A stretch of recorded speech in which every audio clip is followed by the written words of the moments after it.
Okay, people, we are apparently live here, according to the producers that run this show here. I'm just along for the ride, and um, I'm just the guy that draws the pictures. So we're going to be entering a new year, so-called. To me, it's just another day, but there is one significant thing. For most people, it is significant. It's a chance to start all these promises they're never going to keep. Lose weight. Get a new job, move, dump all the things that they don't want in life, change a new leaf, turn over a new leaf. Of course, the dude is all self-sufficient, so he doesn't have to worry about any of that stuff. There's another significant thing, and that is at the end of this year, on December 31st, 3:30 in the morning, the dude here is turning 1 year older.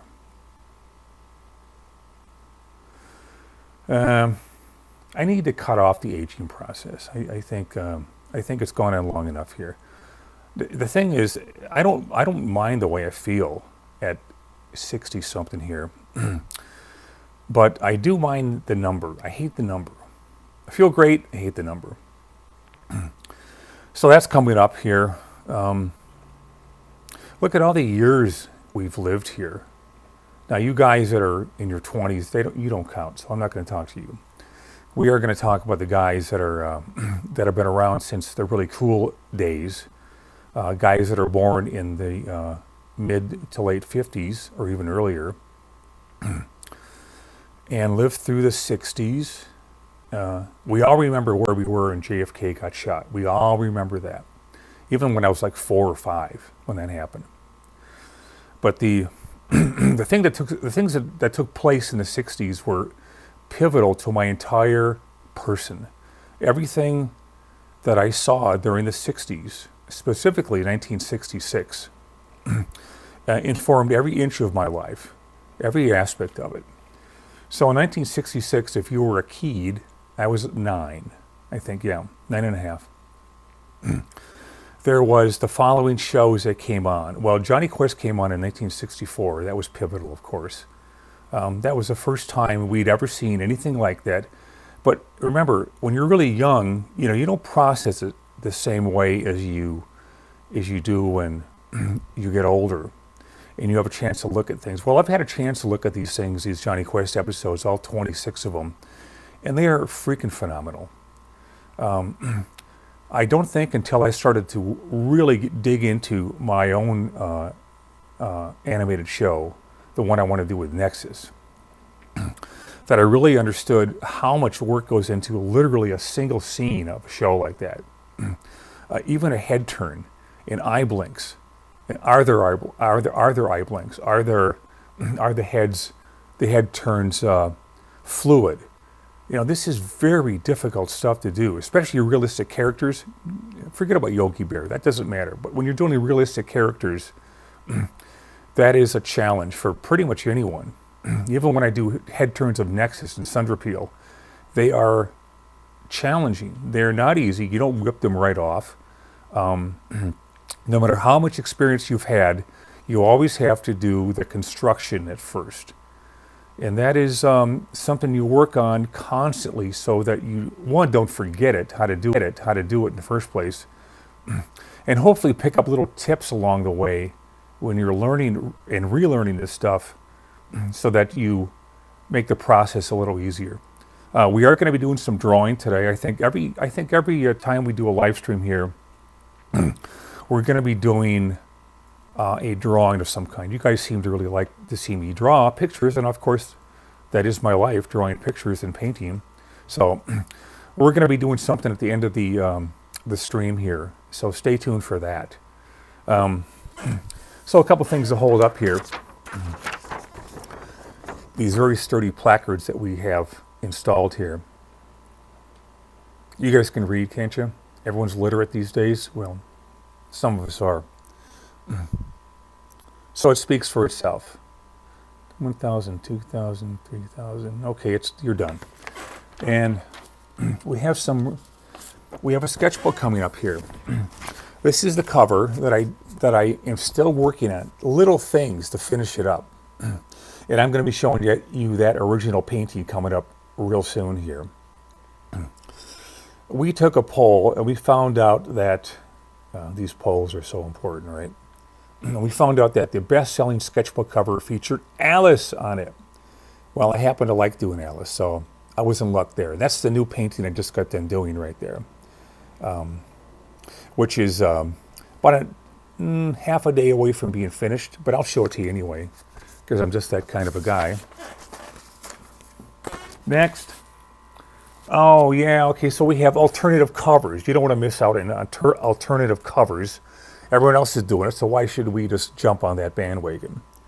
The nude cover. Well, apparently we took another poll, and all you horn dogs out there wanted to have a naked girl on the cover. Now imagine that, a guy wanting a naked girl on the cover. The most egregious thing on this is a covered upper chest. Can you believe that? What is that, like YouTube parameters of some kind? They show all the violence and swearing on earth, but they don't show a beautiful naked girl. I'm opposed to that. But that's one of the covers.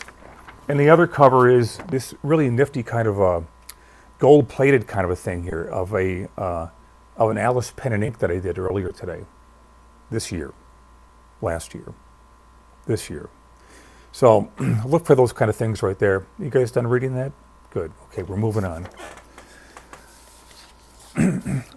We are going to be doing a new feature that I'm proud to present. It's called Blowhard of the Week. And the blowhard of the week is whip it. Whip it good. Now the main man happens to really like whippets because they're such delicate creatures. Now if we look at Mr. Flowhard down there, who's getting crazy, she's got some whippet qualities. She wants to whip it right now. She's going crazy and being frisky. She does it when we go outside. Yeah, she likes to roll around in the grass after she gets tired of chasing the bunnies. She's got her Christmas collar on, as you can see. So, blowhard of the week, whip it. Next week will be a new blowhard. Okay. The year in review. Now, I think obviously, since this is a thing that this is a tradition, the year in review. That's the first thing I thought about when I was thinking up ideas for this podcast here. So what I'm going to do is I'm going to go through some of the things I've done in the last year that I want to talk about. And this is the kind of thing where you guys from all parts of the world, even Iceland and Tasmania, are welcome. Even the frozen tundras of Siberia are welcome to call in. If you have a shack in there and have a computer, you're welcome to chime in. So these are pieces that I've done. Again, you can call in and ask questions about them because I'm going to talk about the process of having done these things right here. And we're going to start with this one right here. Now, if we have the cameras lined up properly, you'll see that you'll see a good view of this one right here. This was done as a cover for Thune World. It is an acrylic painting. It was done in basic full body acrylics and the fluid acrylics from Golden. I happen to like the Golden people. They return my phone calls when I have questions. So this had a variety of techniques going on here. The planet here had some palette knife stuff going on there. This was covered with gesso. You know, you get that kind of texture thing going on. So you can see it there. The rest is just with a total pain. You know, it's funny because no matter how tight the drawing I do on this illustration board, which is what I did it, the drawing always seems to get lost, and I don't even know why. So unless you're working with transparent paint, which this is not, I always seem to lose the drawing, and it drives me nuts. So moving on. Oh, another thing about this right here, try to get soft edges in acrylic and ask me how easy it is. Next. Another Nexus cover right here.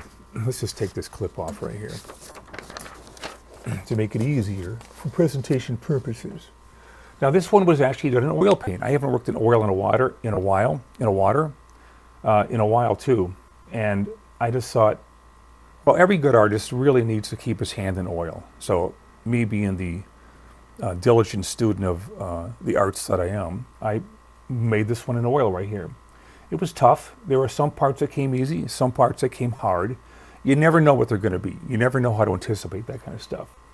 But I liked the way it turned out. It was fun. Dave was fun. I always have to get out a mirror for the hands. The rest of it is just kind of, sort of made up. Hands. I had some reference that I shot of myself for Nexus. Yeah, I can still hold it in. And Thunder Peel was kind of based on a picture of Marilyn Monroe, which you all know that I like. There's little Harry right there, the kid that Nexus and Thunder had. And his color scheme works. But it's kind of fuzzy for something shot off the original. Here's one of the studies that I've done right here, based on photos that I took of myself. New study for new Nexus illustration, April 2024. So it was done a little bit ago, March, April, May. Okay, yeah, a long time ago. We have the all-important nose studies, the nostril studies, the hand studies, and the head study that I never quite got done finishing there. But that's the charcoal study that I did, just to acquaint myself with the difficulties that are certain to come up in any professional illustration. So there you go. You had time to digest that? Good. Okay, we're moving on. This was a cover for Thune World. That was the big book that came out this year. I was very proud of it. It was the first time I completely and utterly wrote in dialogue the entire thing on my own. I was real proud of it. I thought it turned out very well. The covers were done, custom-made covers for every issue, which were 5 in all, 5 covers in all for Thune World. And they were done in a variety of mediums. This one is in acrylics, both heavy body, the big tube stuff, and then the fluid acrylics from Golden. And I just happen to like the Golden ones. I got stuck with those things. They're kind of like the Cell Vinyl paints that went out of business for whatever reason. But I used to, the Cell Vinyl stuff went back a long ways. We actually colored the first issues of Nexus, the very first colored issues in Cell Vinyl paint. We have a question from Sam McClurg asking about your inspiration behind Judah's design. Fred, as I call him, Judah Maccabee, he came from Barron. Barron's design was to give him the name, Judah Maccabee, from the Bible, and to give him that hammer. And I don't know if the mohawk was his. It might have been. My part came in when I designed him as a Roman gladiator. So that was how that got started. I remember I had the original drawing. I don't know if I still can find it, but there was an original drawing that Barron did of Judah. And I liked that when Barron put his stamp on things from the beginning, so I could take it from there and see what I could do with it. But that's how Judah came about. And here, he does his Samson thing. I'm not particularly much of a churchgoer, but I am fascinated by the stories from the Bible. We all grew up with those things. David and Goliath. I mean, they're like big, really cool comic book stories to me. And the movies, of course, Samson and Delilah with Victor Mature, and that little dish. I can't remember her name right now, but Delilah. I can't remember the actress's name, but those movies had a huge impact on me. Again, it's the time that you grow up has a lot to do with it. Now, the main man here happens to be the firstborn of the Root family. No surprise. The best is always first. And so because of that, my dad, took me to all these things. By the time Bucky was born, the 4th in the Root family, the 3rd male in the family, nobody cared. So I got all the attention, which is great, which is why it turned out so good. And I remember going to the theater, big theaters, that they don't have anymore, but they did for a long time. And we saw Jason and the Argonauts in the theater. And boy, that was really something else. You learn that whatever is the cutting edge of technology at the time, which was the Harryhausen stop motion kind of stuff, you learn to accept it totally as real. And I just love those things. And everyone, if you talk to anyone my age in their 60s, 70s, or maybe part of their 50s, they will tell you how cool and impressionistic those movies were to us kids. You know, you got to be born sometime. We're all born at a different time. Some of us on the same date. A pity the fool. But these movies that we all saw at that time, that was our generation, and those are the things that inspired us. So, I was thinking of Samson and the movie, the story of Samson when I did this right here. If anyone who read the issue saw this incredible 2-page spread I did of Judah here taking on 1 billion soldiers, Philistines obviously, with a jawbone of a screamer, a snow creature that I invented for Thune World. It was the work involved in doing a 100-page comic book, graphic novel, call it whatever you want. It's an illustrated book, okay? And it's got word balloons and colors, so it's a lot of fun. Everyone likes to do comics. Just ask.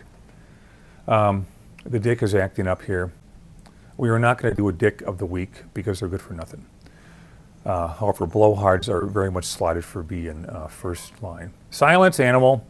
Oh, God, those dicks, they drive me crazy. So that's the inspiration behind this cover right here. It's kind of like a montage. Moving on. This is one of the demos I did for a live stream. It's a copy of Frazetta right here. Now, obviously, I never got around to painting the background, but I think that's good. The purpose of these things is not to show off any particular skill, it's to show you how I ended up doing things. And this is a good example of an unfinished painting that this figure started out just like these things here, kind of blocked in. And I took it to a reasonable finish. Little things could be implemented, little things down here and stuff. But for the most part, this was a fun demo to do, and I thought it turned out very well. But that's how the whole thing got started right here. And Yvette to put it in his hand. Oh, was that even in the Frazetta thing? Yeah, I think it was. Animal, be quiet.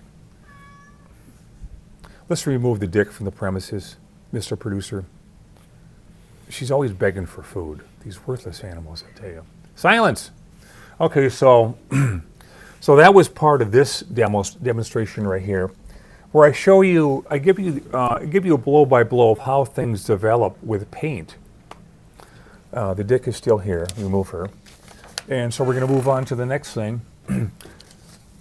These are some of the endless amounts of studies that I do for in preparation for painting, or just to keep my chops fresh and what do I call it? Fighting trim. Yeah, that's what I call it. So these are different watercolor studies of the face here that I'm going to be showing up. This was for a painting of, look at that crazy animal. Go ahead and show them the worth. She's leaving right now. Go ahead and show her what I have to deal with every day from these worthless animals here. She's over there.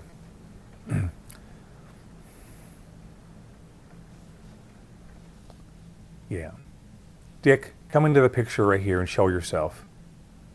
Yeah, she knows better. All right, so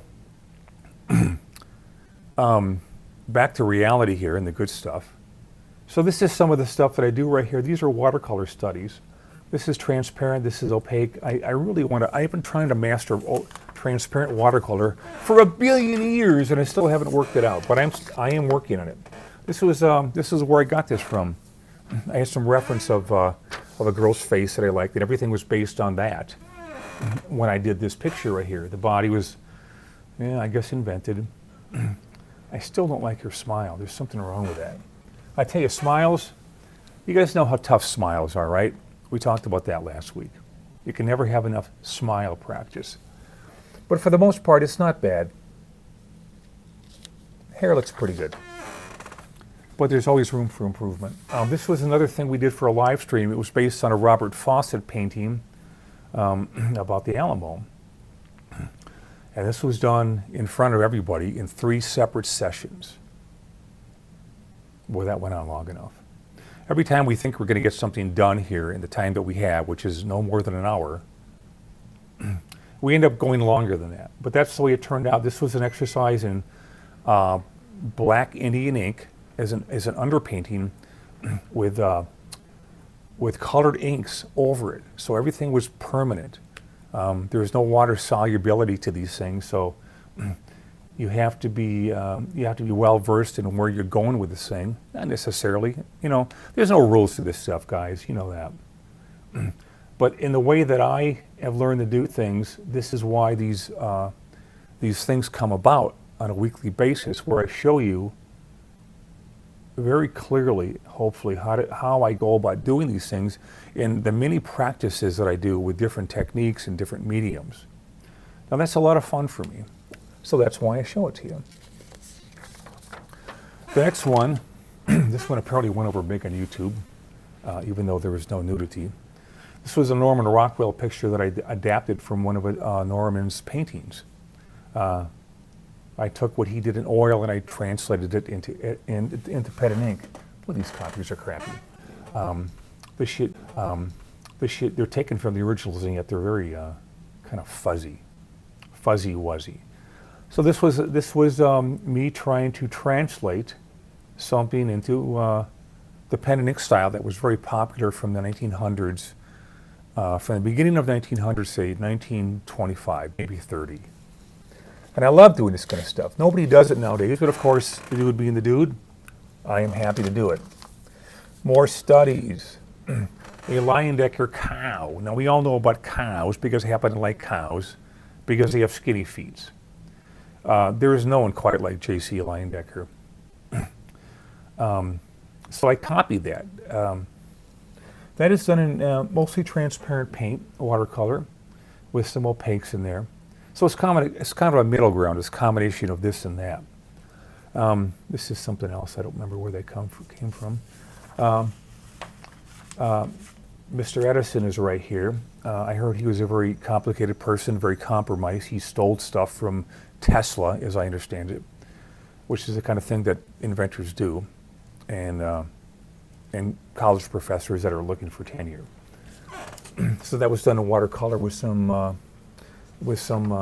white over it, some opaque white. Yvonne Stravinsky, a girl that I'm still waiting for me to call and ask for a date. So far she hasn't. This was a watercolor demo that I did as a live stream. And I thought it was a miserable failure at the time, but I'm looking back at it now and I think it's okay. You can see it's half finished. There's the pencil lines in there that I work from. The background was all washed in with kind of this washy paint. The face is all transparent. The hair has some opaque strokes in it.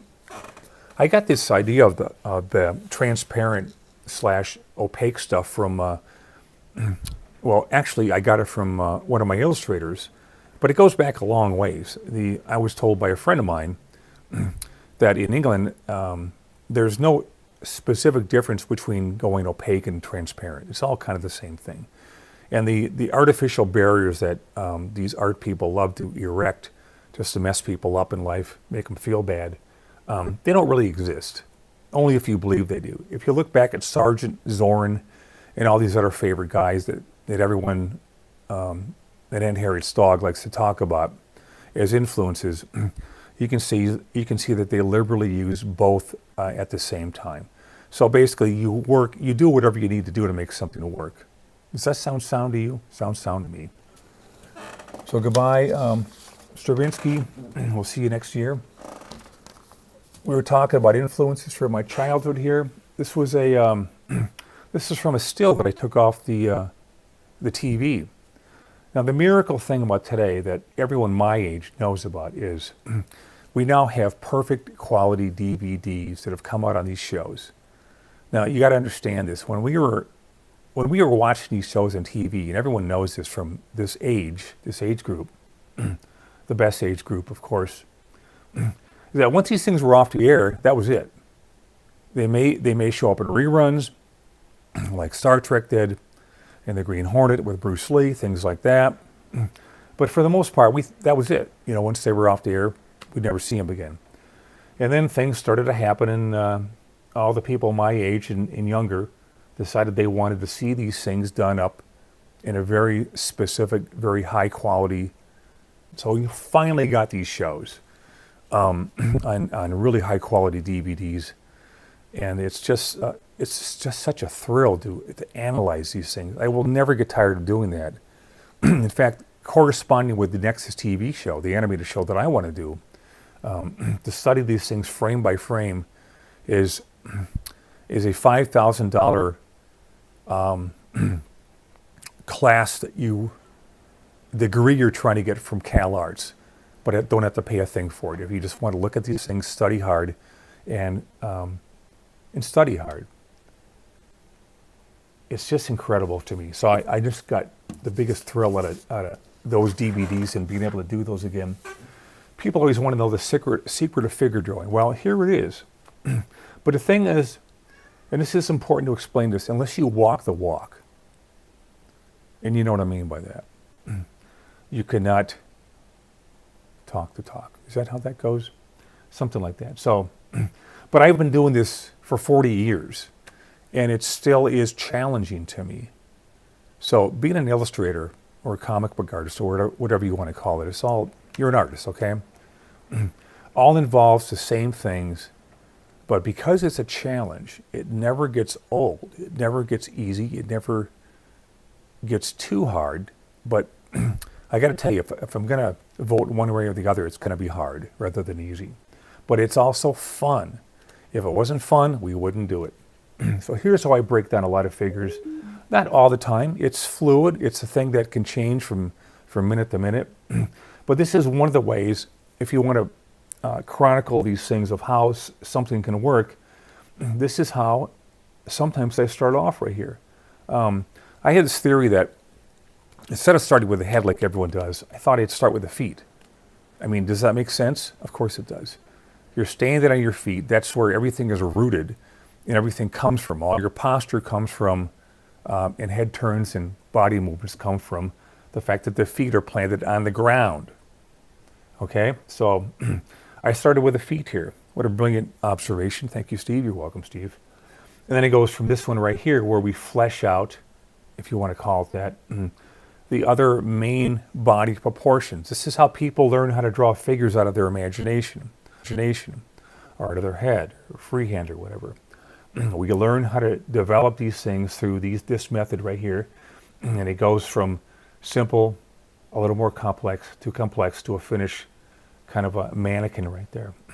And that's the way we learn how to do these things. I consider it fun to learn how to do these things, because if you have these ideas in your imagination, and every artist has that, then you're going to want to strive to learn how to do this kind of stuff, so that these things you see in your head can become real on paper, and you can entertain people all around the world, even Tasmania and Iceland, and make $1 billion.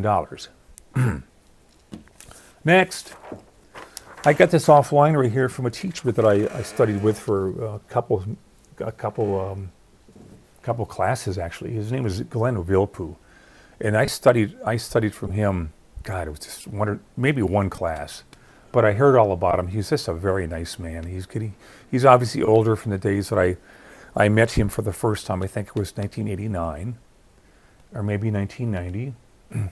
And this is one of the things that he shows off. He's got to be in his late 80s now. And if you want to see what he's all about, you can look at this new master stuff on YouTube, because he's always giving lessons there. And I can tell the guy, even no matter what age he is, I think he's going to die looking at this as a challenge and with a smile on his face. He's just a grand old man. And he spent his whole life teaching, and this is some of the stuff he's shown. And obviously it's very similar to what we all learn about these things. It all breaks down to kind of the same thing. And if you study these things, and believe me, there's 1,000 more books available now for people than they ever were when people from my age group were growing up. In fact, there's so much right now, and yet I don't know if the art is improving much. Now, isn't that a funny thing? It just comes down to hard work, and no matter when you're born, 1860 or 1960 or 2000, whatever.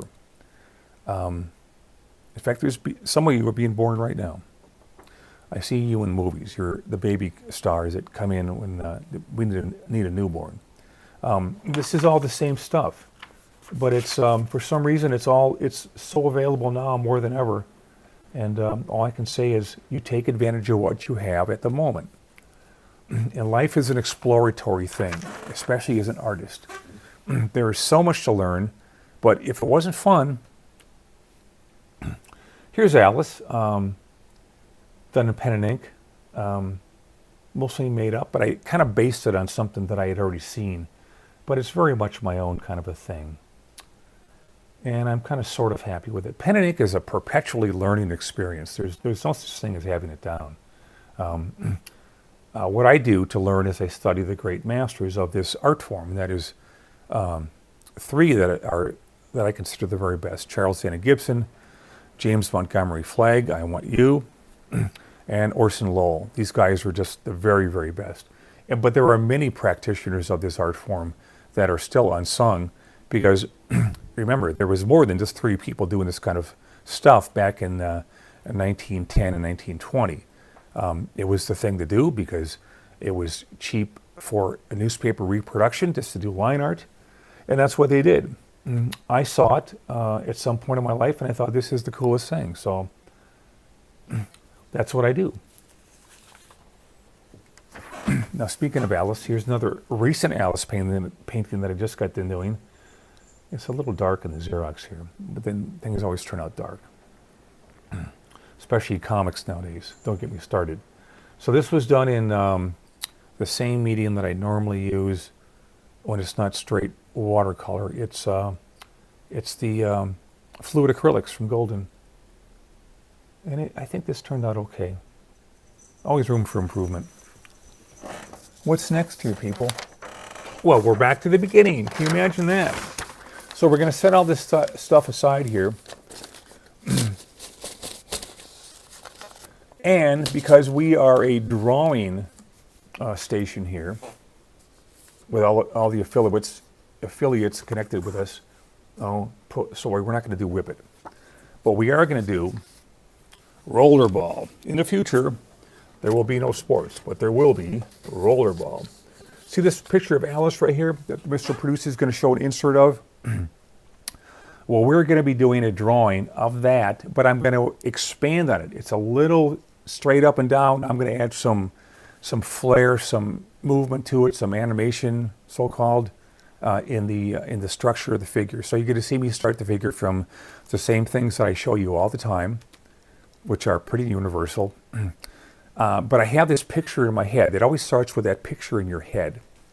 And that picture is is your starting point. It's kind of like it's hard to explain, but you artists know what I'm talking about, right? It's this kind of this half-formed impression of something. And you feel it. You kind of half see it, but you mostly feel it. And the object lesson is to take that flash of an image and put it down in paper, and that's what we do. But before we get into that, we show you the actual drawing demonstration here. Remember I showed you this earlier? Here's the original painting, still being worked on.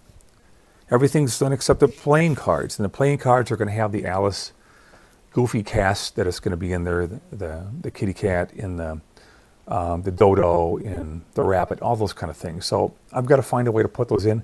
They're going to be done in pen and ink, the same style I just got done showing you, in keeping with the original illustrations that came out, I think, in 1920 by John Tenniel. Okay, did we get enough of that? Yes, we did. Okay, we're moving it aside. And now it's time for the chef surprise. Let's grab our pencil. Normally we draw with a pencil. I still do.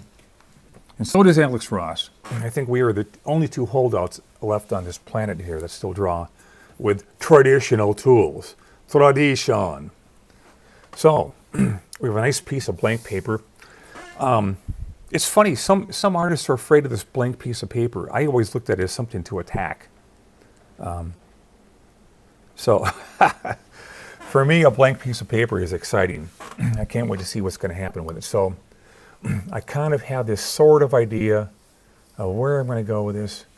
And let's do some things right here.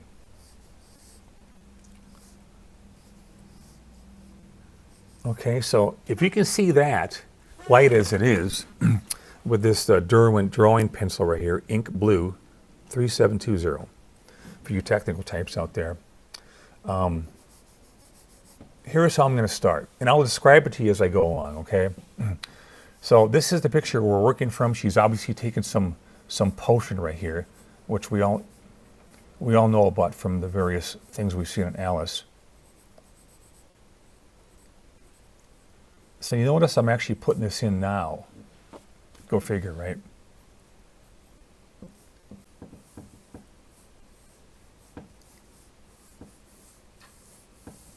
Now my version of what I'm doing here is only remotely going to be based on this little girl right here. This little kid. Just open up her mouth. Something to always keep in mind here. You are drawing on a flat surface, but you have to think dimensionally. So you can actually, when you see a good artist has drawing something, they're thinking in the round. Now, I've told you this many times. I'm sure I'm going to have to repeat it for the rest of my life. But you can see how this is working out here, right?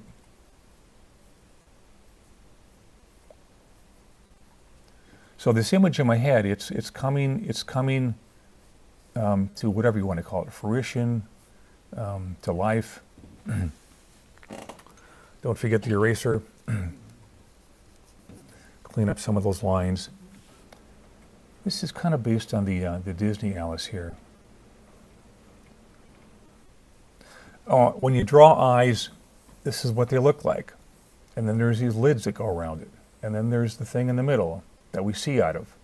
And then there's the orbital bone and all that fancy crap that artists like to impress people with because they know all about anatomy. Of course, I don't do that. Maybe I just did, I don't know. So, oh, I want that little bow in her hair. So you see how that's working so far? Remember, she's a little keyed, so she's got to have the proper little keyed accoutrements. Everything has to be thought of dimensionally, even the bow in her head. How does that bow work? How is it tied? How does it fit around her hair? Well, this is how I interpret it right here. So I'm trying to work out the position of this hand here. Now you can see that I'm working the same way that I talk about with everyone, which is we're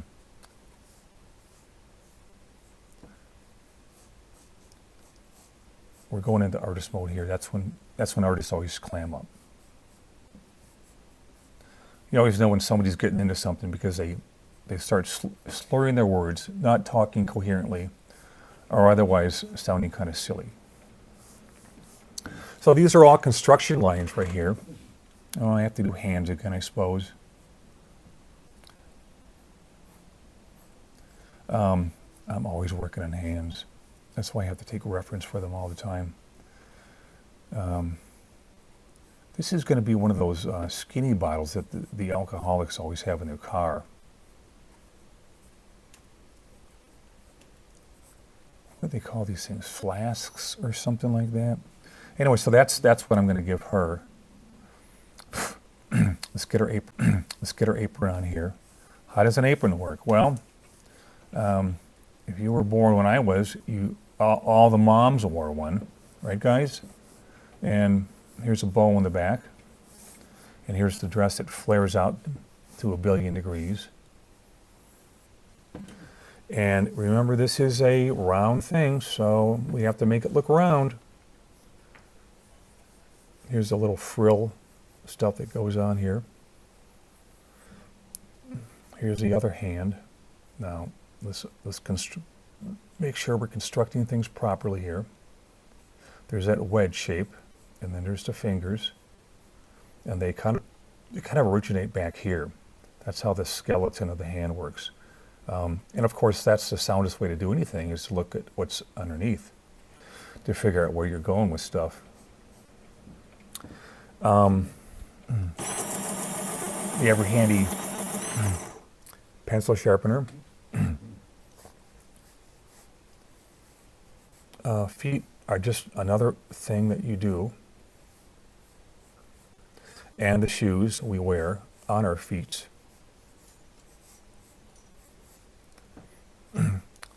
That are just another object that you have to learn the construction of. Sometimes they put the shoe print on the bottom first and kind of conform it to that. Oh, let's give her little tinier feet. So the way these shoes work right here, I think are these called Mary Janes? I don't really know. Just a little bit of a heel on this so she can run fast and not trip. And that has to fit around the foot, right? See? So this is the way I'm explaining to you here how these things have to go on construction-wise to make work. So one of the things I always have to do is go back to study stuff all the time. A few modifications here, a few there.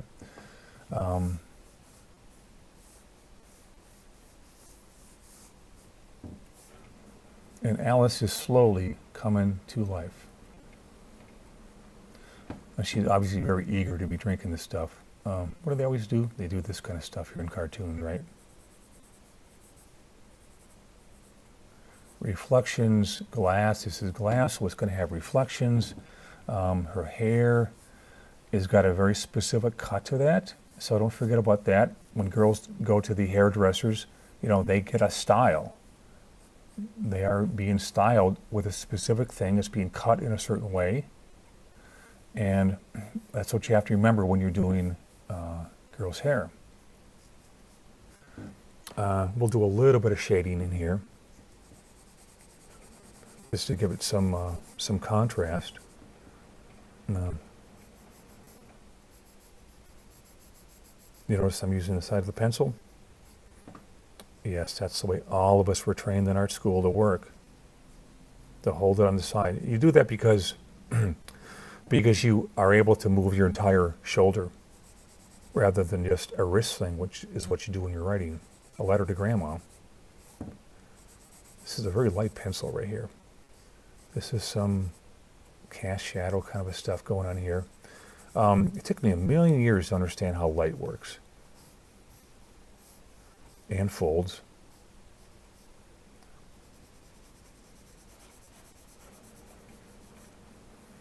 Let's give her a little blush like the Disney guys would always do to Snow White.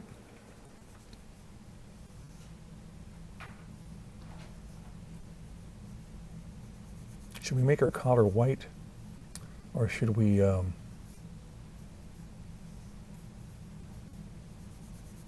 well, I guess that's been decided. A little bit of form on the shadow or the underplane areas, assuming the light's coming from a certain angle right here. Maybe a little bit of a cast nose shadow, highlights on the eyes.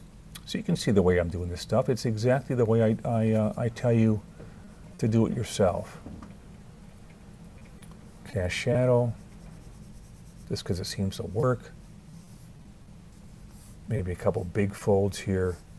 Nothing is flat. It's always got dimension to it. And that means it's got a light area, even within a dark area. It's got a light area and a super dark area.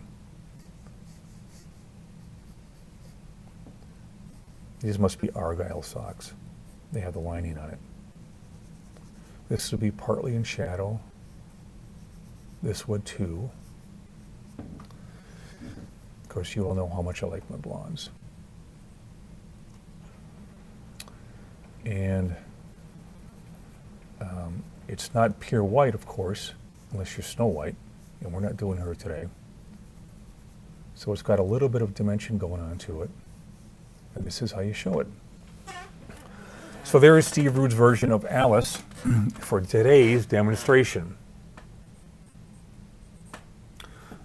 If you like it, buy it. We could use the bread. I am not currently working for any of the major companies, and I don't foresee that. I think those days are over.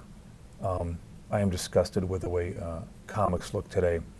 And that is certainly not just my take on things. Ask anyone from my generation that grew up when comics were good, and you'll probably hear the same thing. So there you go, people. Are we going to sign it? Yes, we are. Alice getting hammered. Steve Rude.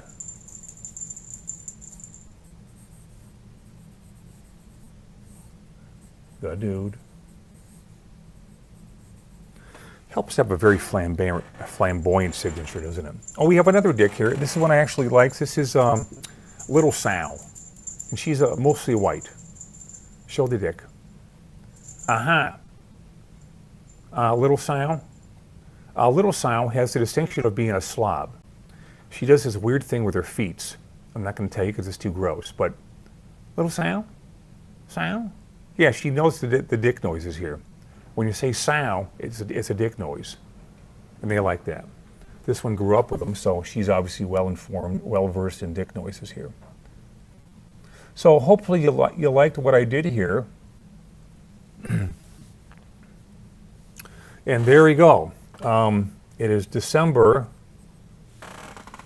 28. I knew that. Saturday, December 28, 2024. Soon it will be 2025. That will be followed, I think, by 2026. People, time really does go fast, so grab it.